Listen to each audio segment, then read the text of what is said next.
everyone, welcome back to class. We are going to finish up on chapter 4 today, and this last kind of leg of the chapter is where we're really going to put it all together. So I'm just going to give you a quick overview of kind of what we'll be learning today, and then I'll give you the rather quick lesson. So what we're going to be learning about today is how to predict what will happen to the prices of goods in a particular market if there's some kind of phenomenon that occurs in the world. So everything that we've been looking at so far is kind of built up to this point because at the end of the day, what we really want to know as economists is like some event happens in the world, like what should we expect to occur as a result of that event. So today is where we're going to figure out what to predict for the future. So for your notes, so part 5 of chapter 4. So part 5. And to understand how markets will be affected in terms of changes in the equilibrium price and quantity, there's going to be kind of a 3-step process that we're going to use. So I'm going to give you the steps first, and then we're just going to follow the pattern and look at different examples for the lesson. Okay, so the steps, actually let me get a new marker so you can see this. So the steps we're going to follow are, first of all, after there's some kind of shock in the world, step number 1 is you need to figure out whether that shock will affect the supply curve or the demand curve. So steps number 1 is you ask yourself, does this event affect the supply or demand? Step number 2 is you need to determine for whichever side of the market is affected, the supply side or the demand side, is the curve going to shift left or is it going to shift right?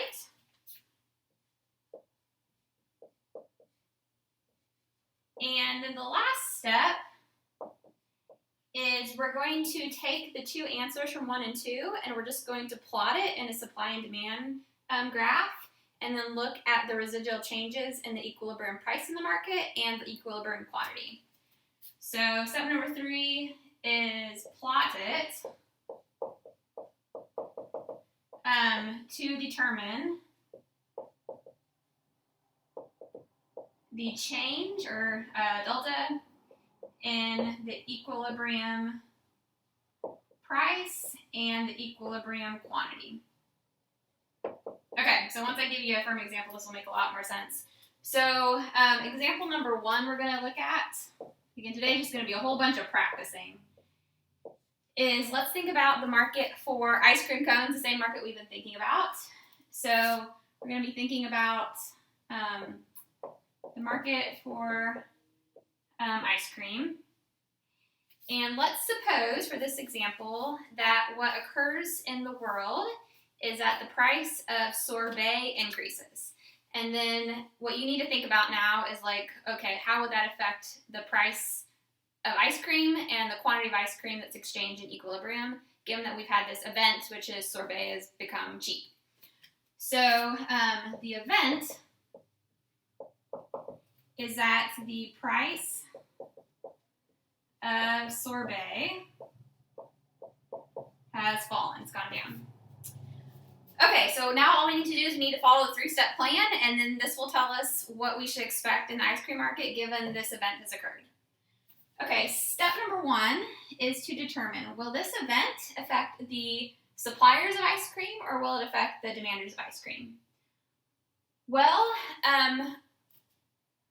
who eats sorbet? It's consumers. So the change in the price of kind of an alternative to ice cream is going to affect people who eat ice cream. It's not really going to have an effect on people who are churning out ice cream in the factory because, I mean, what do they care about the price of sorbet? But it does impact the people who are standing in the frozen food section of Publix trying to figure out what they want to buy for dessert. So this is going to affect the demanders of ice cream. And then the second step is, okay, given that the demanders of ice cream are affected by this change in the price of sorbet, will that cause the demand curve to shift left or will it cause the demand curve to shift right? Okay, the first important thing you need to recognize is that sorbet is a substitute for ice cream. So we talked about goods that are related to each other and how price changes in one thing affects the demand of the other thing. So sorbet and ice cream, they can kind of be eaten interchangeably. And so think about what would happen if you're standing in the frozen food section and you're looking at your options and there's a stack of ice cream over here, there's a stack of sorbet over here. Well, if sorbet is cheap, like if it's on sale, then what is that going to cause you to do? It's going to cause you to be more likely to get the sorbet over the ice cream, and so it will cause your demand for ice cream to decrease. Okay, a decrease in demand coincides with a leftward shift, so the demand will shift left. Okay, now we have all the components that we need, and we can just plot it all out and figure out what's going to happen in the market. So step 3 is we're going to draw the original demand and supply of ice cream. And at the original level, there's going to be some original price, equilibrium price, we'll call it P1. There's some original equilibrium quantity, we'll call it Q1. And then now let's take what's occurred and let's just impose it upon the graph.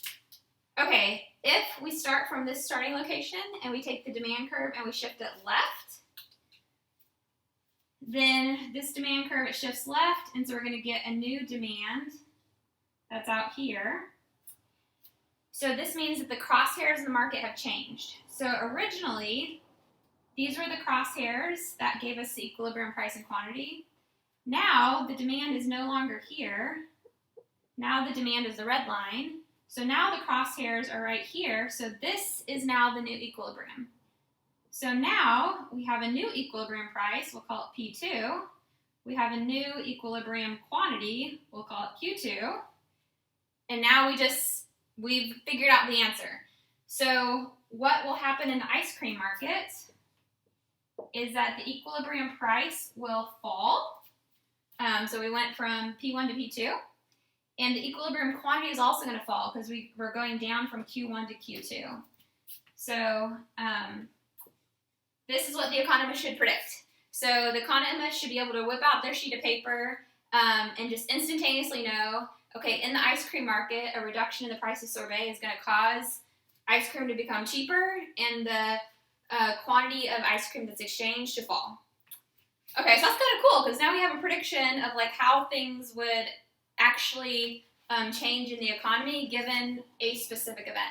And so we can pick any specific event and just kind of trace out this pattern and figure out what would happen in the overall economy in terms of that market. Okay, example number 2 is let's keep on going with the ice cream market. And let's just change the events and think about how our predictions would change. So event number 2 is let's suppose that some year there's a really strong hurricane season, so maybe it's 2020, and let's just suppose a hurricane comes in and it just wipes out the sugarcane crop. And we want to think about how would that affect the market for ice cream. So the event is that a hurricane wipes out the sugarcane crop.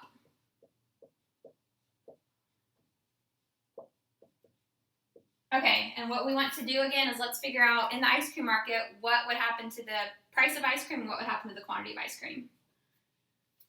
Okay, we go through the 3-step process. So step number 1 is we have to ask ourselves, will this event impact the suppliers of ice cream or will it impact the demanders of ice cream?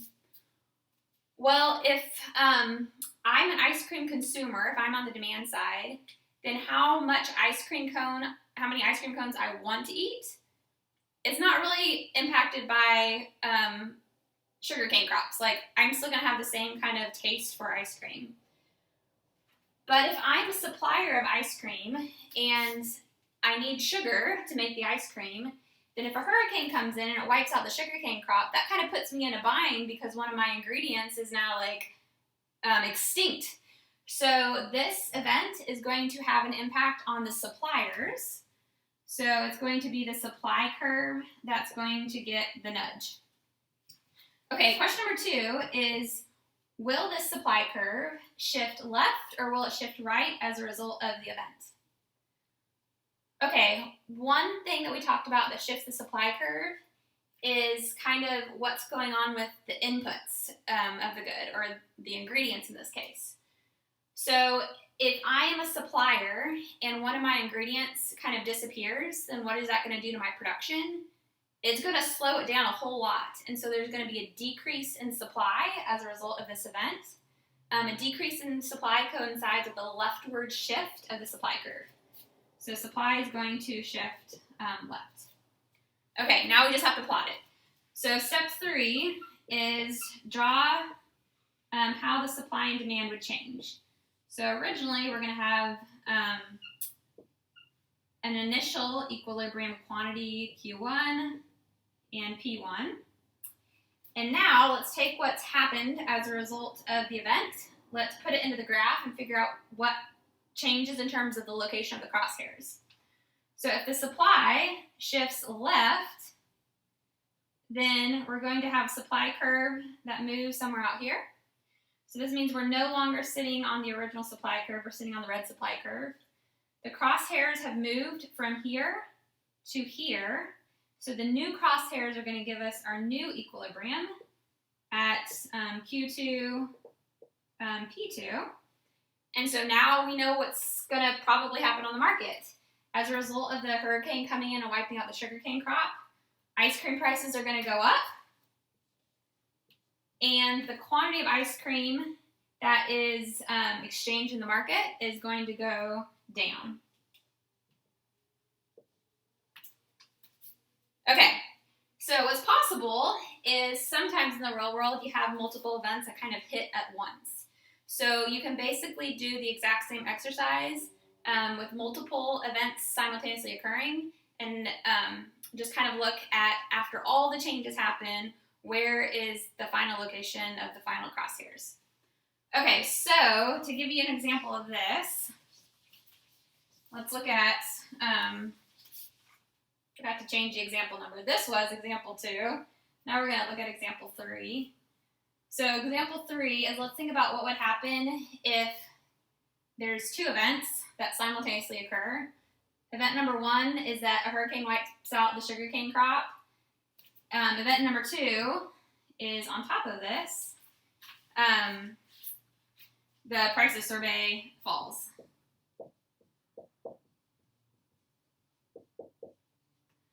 Okay, now what would happen in the ice cream market? The same steps still apply. So step number 1 is we have to ask ourselves, will these events affect supply or demand? Okay, now we have 2 events, so we have to think about how each of these events would kind of impact things. So for number 1, what we determined is that the hurricane is going to affect the supply, but the price of sorbet is going to affect the demand. Okay, number 2 is we have to figure out for each of the curves that's affected, which in this case is both of them, is that curve going to move left or is it going to move right as a consequence of the event? Okay, let's start with the hurricane. So the hurricane comes in, it wipes out the sugarcane crops. Suppliers are affected by that. How does that affect the supply? It decreases the supply. So the supply is going to shift left. What about this sorbet thing? Well, when the price of sorbet goes down, that affects the demand, and the demand for ice cream is going to decline because now there's a cheaper alternative, so let's just quit buying ice cream. So the demand is going to shift left. Okay, now we plot it again, but now we're going to have kind of multiple components to incorporate. So what we're going to have, again, is we'll have an initial supply and demand that give us an initial equilibrium price and equilibrium quantity in the market. Okay, now we have to incorporate everything that's just kind of happened. So what has happened? Well, the supply curve has shifted left. So we can draw that in. And then what's also happened is that the demand curve has shifted left. So we can also draw that in. Okay, now note where the crosshairs have moved to. So originally the crosshairs were at the intersection of the two black lines. Now, after all of these events have occurred, the crosshairs have moved to the intersection of the two red lines. So this crosshair is going to give us a new equilibrium price and quantity. Okay, here's where things are a little bit nuanced depending on how far out you draw the shifts.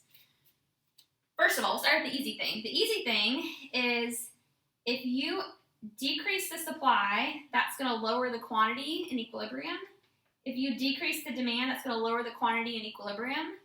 So if both of those things happen, then what's definitely going to occur in the ice cream market is that the quantity is going to go down. So Q2 is less than Q1. The price is a little bit trickier though, because when you shift the supply curve left, what does that do? It nudges up the price relative to where it originally was. But when you shift the demand curve left, that moves the price down from where it originally was. So the overall change in the price is going to depend on whether the leftward shift in the supply curve is bigger or smaller than the leftward shift in the demand curve. And just based on this, you can't tell which leftward movement is bigger than the other. So the way I've drawn it now, it kind of looks like price 2 is about the same as it originally was. If the demand curve had been shifted out even more, then maybe the price would be lower. If the supply curve had been shifted out more, maybe the price would be higher.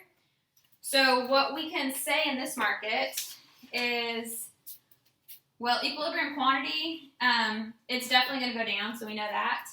But the equilibrium price, it's indeterminate in terms of whether it's going to increase or decrease. So this is how you do it for any kind of situation where you have two events simultaneously hitting. You shift all the appropriate curves. You look at where the final crosshairs are. Typically what's the case is that either the price or quantity, one of those two things will have like an unambiguous increase or decrease. And then for the other thing, the change might be kind of ambiguous. It may not be clear whether it's going to increase or decrease because it depends on kind of the relative magnitudes of the shifts. Okay, so I'm going to go through one other market just so you can get a whole bunch of extra practice before the exam. And then I'll explain the exam and then we'll break for questions. Okay, so this next example, example 4, was motivated by something I saw in the news recently. Okay, example 4. First of all, we're going to think about the market for plastic surgery.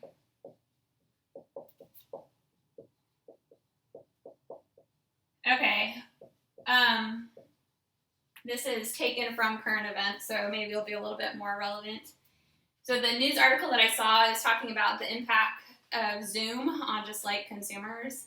And they said once the pandemic hit and everything moved online and people had to start using Zoom, people started seeing themselves on the screen. They became really self-conscious about what they look like, which is one of the reasons I'm not using Zoom for this class, because seeing your own picture throughout the lecture is very distracting. But anyways, what happened is consumers, they started like seeing their own pictures and they're like, I don't like the way I look. And so everybody became like really self-conscious of their appearance because of the switch to Zoom, which happened as a result of the pandemic. So that's going to be the event. So the event is people see themselves on Zoom because of COVID, and they don't like what they see. Okay, so now the question for the economists, and this is kind of where economics is cool. You can take things even like this and think about how it would impact the market. So let's think about, okay, if this is the phenomenon that's going on in the world, how would this affect the economic markets, and particularly the market for plastic surgery? So same steps. So step number 1 is we have to ask ourselves, would this event of people becoming very self-conscious of their looks because of our switch to Zoom, would this impact the suppliers of plastic surgery, or would this impact the demanders of plastic surgery? Well, if I'm a surgeon, the conversion to Zoom, it's not really going to affect like how many surgeries I'm able to do, or really anything related to me. But for people who are potentially thinking about getting plastic surgery, this like constant awareness or reminder of what you look like, it's going to impact whether or not you want to get plastic surgery. So it's going to be the demand for plastic surgery that's affected by this switch to Zoom. Okay, question number 2 is, given that the demand is impacted, will this event cause the demand curve to shift left, or will it cause the demand curve to shift right? Well, if people's demand for plastic surgery increases, because now they want to get fixed up to look beautiful, then that's going to coincide with a rightward shift in the demand curve. And step 3 is, let's just put it all together to figure out what's going to happen to the price of plastic surgery and the number of plastic surgeries that occur in the market. So originally we're going to have some demand and supply for plastic surgery. The crosshairs are going to give us the original equilibrium price and quantity. Okay, now 2020 hits. Everybody starts using Zoom. They start looking at themselves, not liking what they see. So there's going to be like an increased demand for plastic surgery. Demand's going to shift right. That means that in the market, the crosshairs are moving from this location to this location. So the new crosshairs, again, give us the new equilibrium price and quantity of the good, which in this case is plastic surgery. So what should an economist anticipate will happen in the plastic surgery market? Well, an economist would anticipate that thanks to COVID and thanks to Zoom, the price of plastic surgery is going to increase. And the number of plastic surgeries is also going to increase. Okay, so we got that. The complicating factor is that in the last few months, there's been a lot of changes. So it's not just people are switching to Zoom, but there's other things that are happening.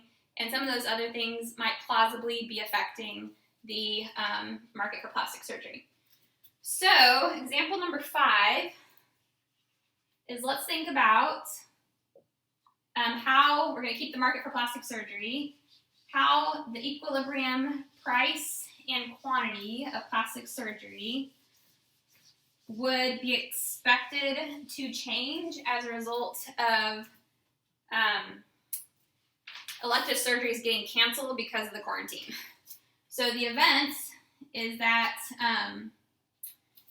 around March, April, a lot of hospitals told their surgeons, if you're performing elective surgeries, or in other words, surgeries that aren't required to save a person's life, then you just have to stay home and quit doing the surgeries. So the event is that many elective surgeries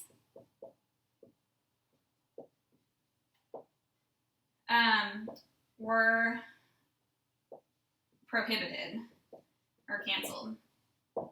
Okay, so what we want to think about is, how would this kind of policy that surgeons aren't allowed to perform elective surgeries because of the quarantine, how would that affect the price and quantity of plastic surgeries in the market?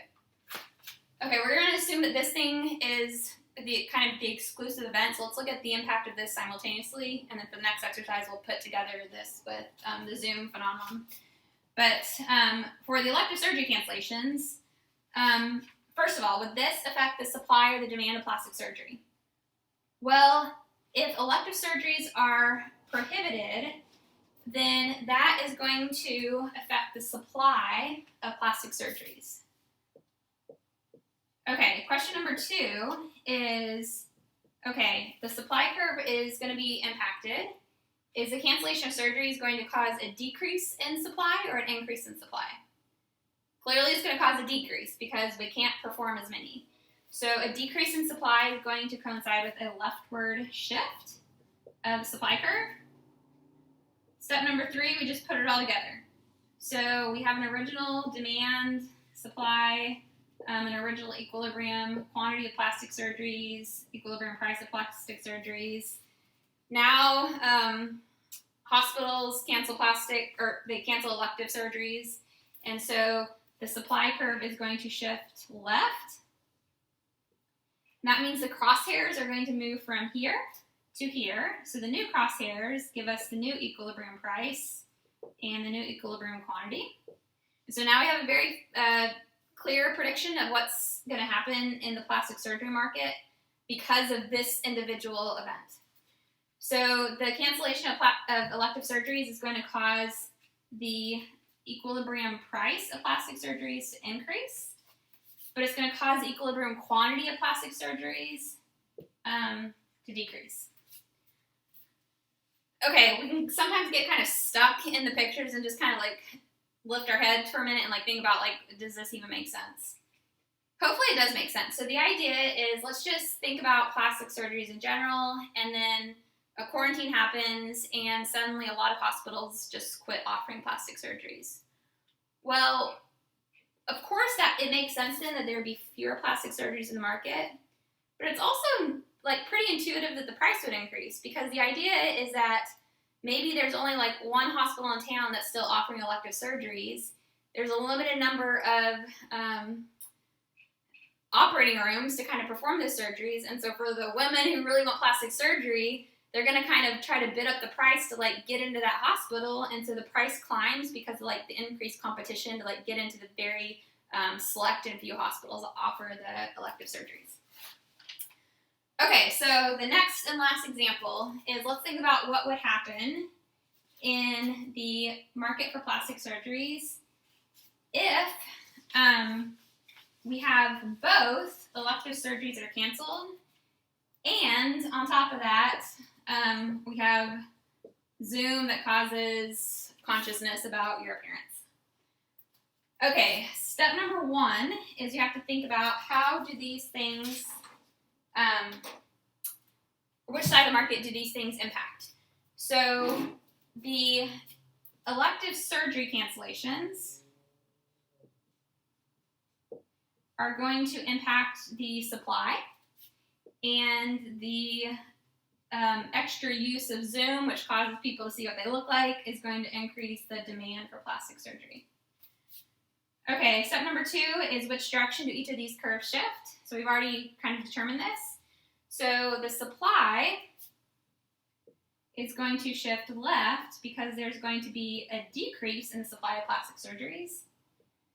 The demand is going to shift right because there's going to be an increase in the demand, or the willingness and ability, or people's kind of want for plastic surgeries at a given price. So the demand will shift right. Okay, now again we just plot it all. So in the plastic surgery market, we have an original demand supply, an original equilibrium price and quantity, P1, Q1.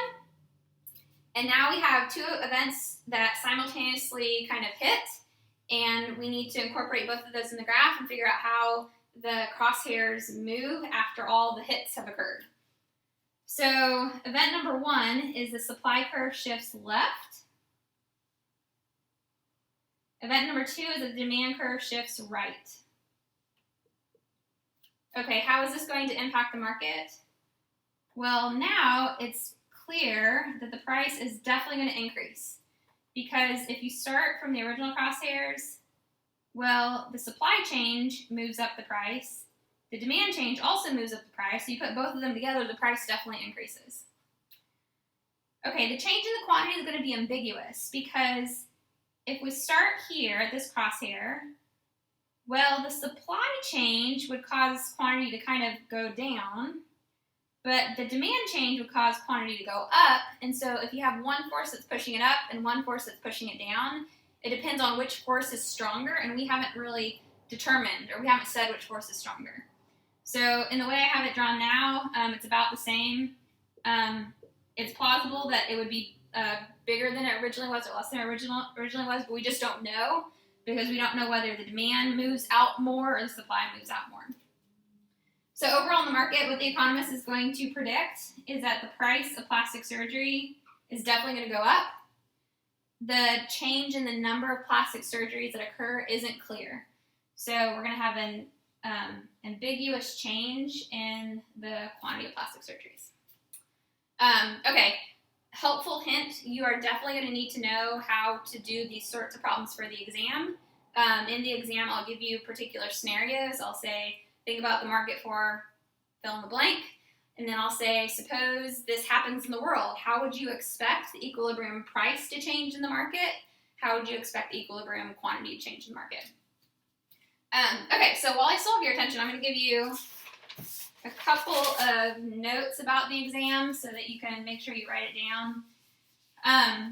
Last week, you should have gotten an email from me. The title of the email was Micro Exam Read. If you have not read that, make sure you go back and read it. It has quite a long bucket list of all the topics that you need to study. When I was making that list, I effectively went through the exam questions, looked at what each question was asking about, and then put it on the list. So study all the topics that I gave you on that study guide list. The questions on the exam are going to be very similar to the exercise questions. So if you go back and you study the exercises and you make sure you're like really solid on that content, you're in pretty good shape. So that's studying help. And now just like logistics about the exam. Okay, the exam is going to be administered on Blackboard. You will be able to find it under the assignments tab, so it's going to be in the same location as your exercises. It will not be accessible until the very start time of class. So if you try to click the link 5 minutes before class begins, it's not going to let you in. It's going to start at class time. To access the exam, you're going to need to navigate to Blackboard from Respondus Lockdown Browser. Lockdown Browser. If you have not used this before, I'll explain it a little bit. So this is it's just an internet browser, kind of like Safari is an internet browser. But the lockdown browser just prevents you from opening multiple tabs during the exam. So this is a software you need to download. It's free to download.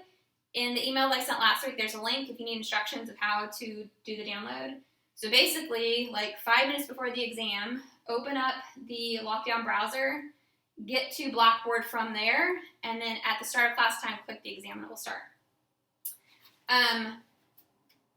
Okay, materials. The only materials that you are allowed to have are a piece of blank scratch paper and something to write with. Writing utensil. That's it.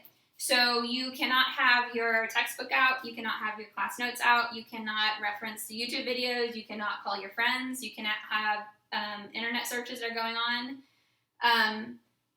One thing that I've kind of given you as a crutch is in the lockdown browser, there's going to be a little calculator icon at the top that I told it to put in. You're allowed to use that calculator tool that's built into the web browser, but otherwise you're not allowed to have your own calculator.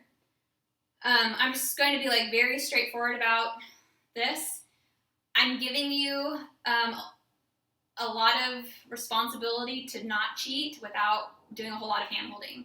So I'm not going to require a webcam.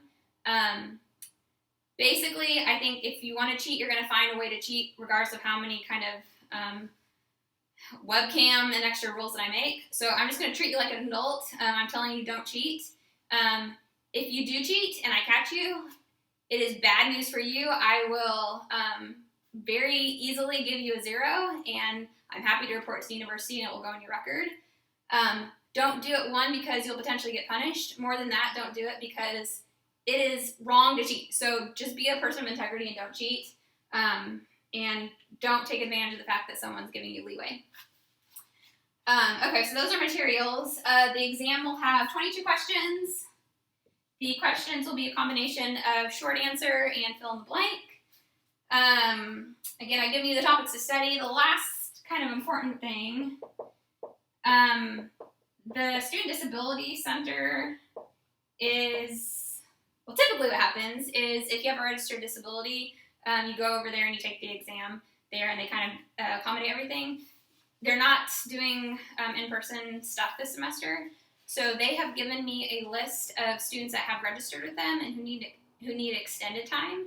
So look back at the email that I sent. If your kind of encrypted student ID is within that email, that means that I know you need extended time, and I put that into the Blackboard system. The Disability Center, they had kind of some glitches last week, and so if you have registered with them and your encrypted ID did not appear in the email, that means that somehow I didn't get the message from them that you need extended time. So make sure you reach out and then kind of let me know that you need extended time and kind of provide some validation. If you need any extra accommodations other than extended time, I kind of looked through the list of what you need, and if I missed anything, let me know and I can try to make extra accommodations. What am I missing? So if you have questions as you're studying, let me know. The study sessions with the SI helper will be of great benefit for you, so make sure you kind of communicate with them to figure out when the study sessions are. They make their own schedules, so you'll have to reach out to them to figure out when they're holding the study sessions. We are going to do an exercise today, so if you have questions about kind of exam format, or if you have questions about the material today, let me know in the next 10 minutes, and then after that we will resume, and I'll give you a little bit of extra practice before the exam.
Okay, so your exercise for today is going to be to think about a particular market that we had no interest in until March of this year, and it's going to be the market for face masks.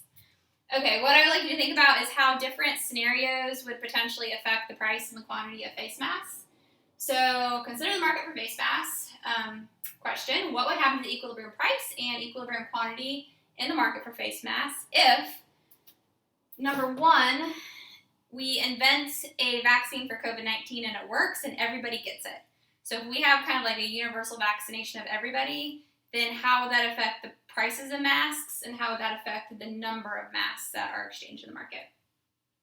Question number two is what would happen to the price and the quantity and equilibrium if, this will never happen, but if Trump imposes a mandatory mask policy? So if the president comes in and says it is now federal law that everyone has to wear a face mask, if that's the event and that's the only event, then how would that affect the price of masks and how would that affect the quantity of masks in equilibrium?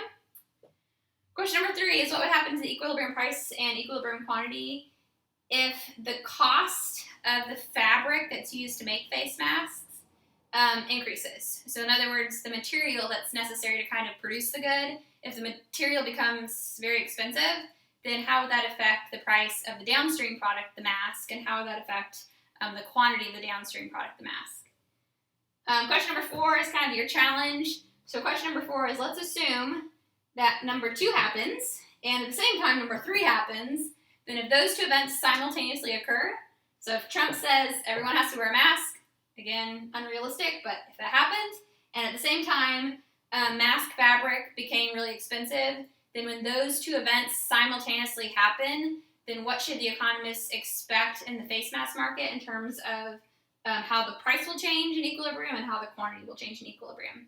Again, make sure this is clear to you.